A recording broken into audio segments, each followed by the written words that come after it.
Hello students, welcome to Lionel math zone. আমি Subhadip sir.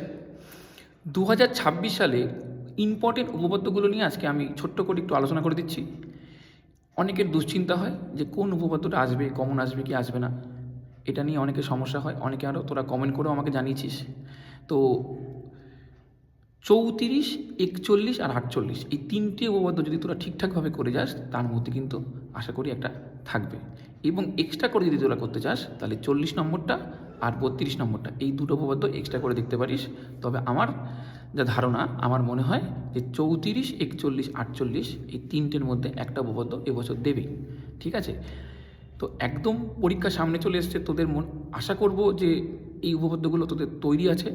যদি কারোর সমস্যা হয় যে এই উপপাদ্যগুলোতে বুঝতে এখনও কোনো সমস্যা আছে, তোরা তাহলে এই ভিডিওর নিচে কমেন্ট করে আমাকে জানাবি।